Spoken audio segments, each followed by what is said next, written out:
Greetings, everyone. This is Maverine, and you are watching today's installment of Prophetic News Hour 1. Today is April 17th, 2025 on the Gregorian calendar. And for today's story, I'm going to focus on the recent reports that President Donald Trump of the United States talked Israel out of striking Iran's nuclear capabilities and nuclear facilities in recent months. Again, this channel and the vacuum that I seek to fill is the vacuum of sharing based upon what we know from reported data and information and corroborated facts in history, and giving a long-term view about how these things around the world affect us all. And today's story is important because nuclear proliferation for war, I almost did that as a tongue twister, but nuclear proliferation for war purposes affects the entire global community. If and when there have been nuclear attacks, if there are and when there have been nuclear fallout, if we think about Chernobyl, for instance, and that incident, the nuclear fallout, the effect on the individual, the living being, does not stop at the skin or DNA or even the professed religious beliefs of the individual. Nuclear attack will not stop at the skin or the professed love of Allah, if in fact nation states who are bent on jihad and who are bent on destroying Israel and every Jew and non-Muslim around the world are able to proliferate and take control over a full arsenal of nuclear weapons. And so I'm reporting this again and sharing this with us to ask these questions and to really consider these things as you are deciding how you will voice your agreement or disagreement, how you will vote, where you will invest your resources, and certainly for those of us who pray to the God of Israel, who is above all, how we will pray and intercede. Will we do so based upon our political beliefs and wanting to support individual governments, even ones who are trying to correct things when there needs to be correction made? Or will we stand up and speak out against the wrong decisions being made? For Israel, there needs to be a recognition that the United States of America cannot save you. The United States of America, with right leaders and people in place, may be able to come alongside and strengthen and even equip you to fight physical war battles. But there isn't a government in the world who can save you against what is happening against and toward you and what has been a historical attack against you. For each person who is listening to this and considering if and why it was necessary for President Donald Trump to choose to call off or have Israel call off its attack against Iran's nuclear capabilities and facilities, I want to share something with you all, just a brief history from what is called the Arms Control Association. And it gives a brief history about Iran's nuclear capabilities and their willingness to negotiate, their willingness or lack thereof to be honest about their intentions, their willingness or lack thereof to not lie and manipulate and do everything necessary to buy time as they increase their arsenal such that now their leaders can jokingly say openly that their facilities are so well made and so far underground that the United States and Israel can't get to them. This history begins, at least documented, in 1967. It's when Iran was able to bring on board its first nuclear reactor. 1970s, it says the Iranian parliament ratified a nuclear non-proliferation treaty. Now, this was to be an agreement worldwide by those nations who signed it, who agreed in this treaty to not proliferate nuclear weapons, if you will, or nuclear capabilities for weaponry, but only such amount as was necessary for their energy, to only enrich enough uranium to supply their people with nuclear energy, thought to be less expensive, easier to access, safer than coal, etc., etc. But then, in 1979, there was the Iranian Revolution, and things changed a great deal for the Iranian people, certainly for the Middle East nations, and especially, as we know now, for all of the Western world.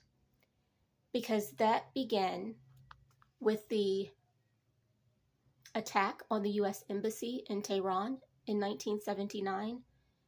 That began what became a more radical and despot Iranian regime. In 1984, the United States Department of State added Iran to its list of state sponsors of terrorism, and they imposed sanctions on Tehran. But in 1987, just 3 years after the United States of America officially listed Iran as a terrorist state, in 1987, Iran acquired the technical schematics for building a P-1 centrifuge. And where did they acquire those schematics? From a terrorist network known as Abdul Qadir Khan, K-H-N, the Abdul Qadir Khan Network. That was 1987. In 1992, Congress of the United States passed an Iran-Iraq Arms Non-Proliferation Act. And that act in 1992, passed by the United States Congress, was intended to prohibit, it says, the transfer of controlled goods or technology that might contribute knowingly and materially to Iran's proliferation of advanced conventional weapons. But what this doesn't say was also happening in the late 80s and early 90s is the massive increase of the use of what are called H-1B visas and offshoring, including those things having to do with defense and military weaponry and all of the contractual programs that give individuals access to the very technologies, the very inventions that lead to these advanced conventional weapons. The United States of America began in earnest to offshore and to bring in an increasing amount of quote-unquote specially qualified scientists and engineers from many nations who are, in fact, still are, and even now more openly so, Islamic nations. And so while our Congress was signing this agreement in 1992, essentially placing sanctions and threats against those who would provide the material and intellectual property for Iran and Iraq to proliferate and create these advanced conventional weapons. We were also a country who was beginning to bring in, to import, if you will, and hire and place purposefully educated and prepared individuals into the very systems and government and contracting agencies of the United States of America who had firsthand access to these things. Again, if we think about the access and the acceleration for these nations, seemingly poor nations, but not really, if you think about all that has been exposed, that nations like the United States and Great Britain have been funding in the multi-billions for several decades. But if we think about their ability to now not only compete with the United States of America, but have some report that they have advanced past us in our military capability, it cannot be lost that their ability to do so has in large part to do with our having trained and giving them access in the United States to learn those things and to share those things with the nation states that sponsor terrorism and their associated proxy groups for decades. I'll put links of examples of all of these things in this message so that you can begin to track. Going from 1992, when the U.S. passes this Non-Proliferation Act, specifically the Iran-Iraq Non-Proliferation Act of 1992, it says that the conversion of TRR was completed by Argentina's Applied Research Institute. And so, with Argentina providing this support to Iran, it again began to accelerate their ability to be in a position now whereby they can say, we're not worried. They can play the diplomacy game. Give us time to talk. Give us time to consider, while they continue to work 24/7 with around-the-clock focus on doing what is necessary to be able to threaten Israel and therefore the entire world with their nuclear bombing capability and centrifuges. 1996, Congress in the United States passed another Iran-Libya Sanctions Act. And it says that it penalizes foreign and U.S. investment exceeding $20 million into Iran's energy sector in 1 year. I don't understand the common sense behind that, because penalizing foreign and U.S. investment into Iran's energy sector when Iran began in the 70s, refining uranium and refining their nuclear capability, makes no sense. Money, greed allowed that. Special interest allowed that. Because if just 10 U.S. companies, 10 separate U.S. companies, 10 separate NGOs, 10 separate funneling agencies provided $20 million in 1 year since 1996, then that's $200 million per year having gone into Iran and Libya, particularly Iran, to help advance their nuclear capability. but they continued to be silent because they weren't yet capable intellectually and materially to advance to the place that they are today in 2025. So they played the game, and they played it well. 2002, the National Council of Resistance on Iran. Now, it sounds like it's resistance against the terrorist regime of Iran, but it's not. It's the political wing, it says, of the terrorist organization Mujahideen-e-Khalq. They held a press conference in 2002 declaring that Iran had built nuclear facilities near Natanz and Arak. Not Iraq, Arak, A-R-A-K, an area in Iran.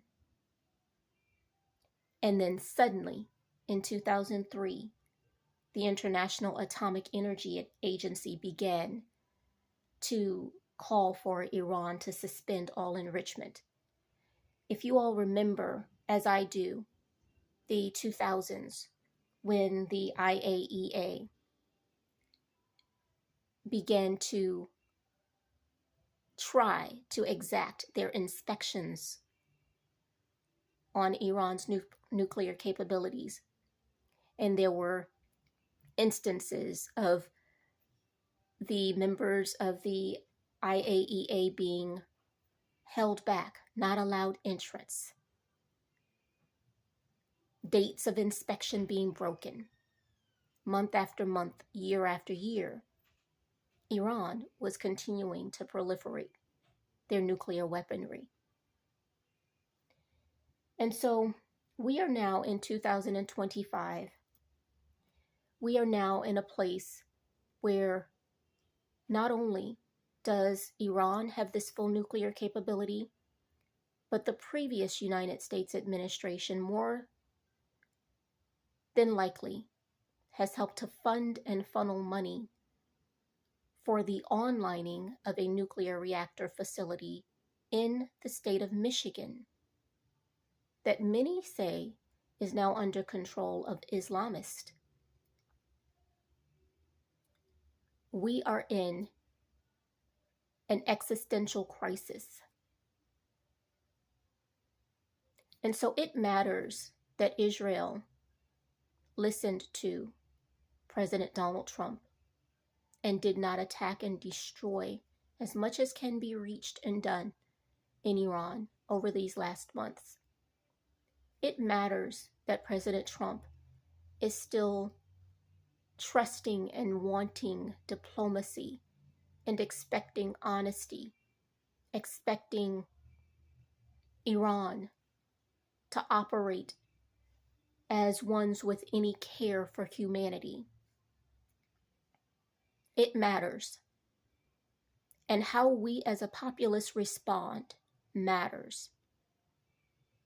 If we continue to allow ourselves to be divided, so that if I don't agree and bow to your God, or I don't say that there is not one God, and his name is Jehovah, you refuse to see the importance of our partnering against these despot governments, the ones that seek to kill and destroy us all.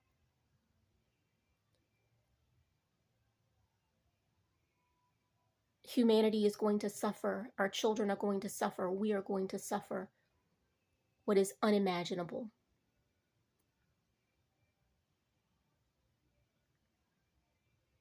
I say to the nation state of Israel and your leaders, the United States cannot save you. There truly is only one who can save you, as it has been throughout your Torah. Only one can save you if you call on him. Today, as it stands in 2025, as a nation, how you are responding affects the entire world. I say to President Donald Trump, in gratitude for what you are trying to do to strengthen America again, to make us less dependent upon China, Mexico, Canada, the European Union.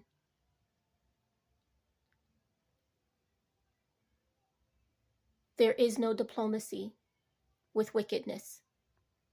There can be no diplomacy with wickedness. There is a long history from 1970 until today, about Iran's intent and their unwillingness to operate in good faith and in honesty. For each listener, it is critical that we not forget the belief of the Iranian regime, the belief of all of Islam, is that to kill and even be killed gets you a reward by their God in heaven. They think, even as the videos have shown, in rejoicing that the more infidels killed and destroyed by them, the greater it is a direct correlation with their benefits, their rewards in heaven. This is not a negotiable thing. So the news story today that matters is that Israel did not strike when it should have. Even in years past, Israel should have struck. Israel should not have waited for bilateral agreement from other nations. The news story today, in learning that President Donald Trump is reported. Now, my hope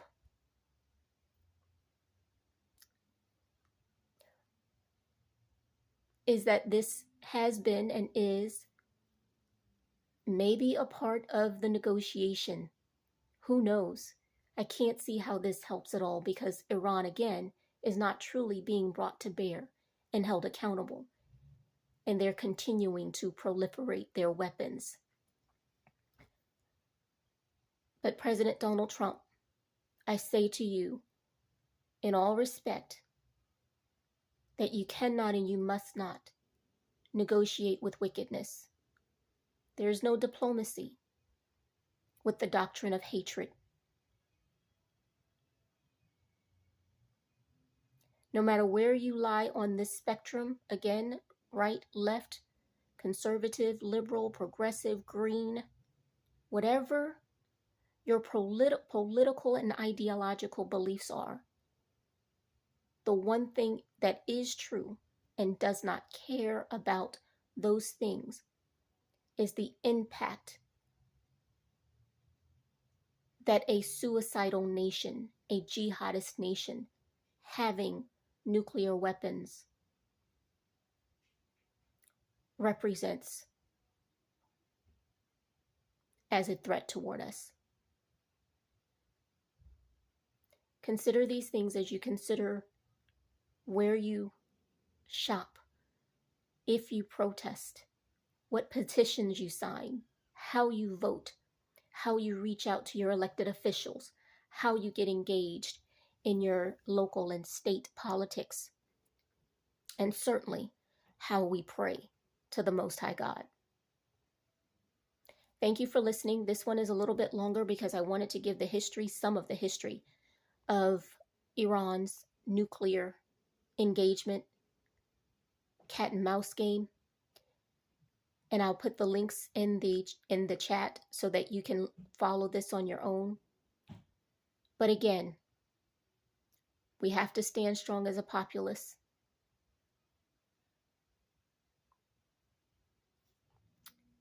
Talk soon and stay strong out there.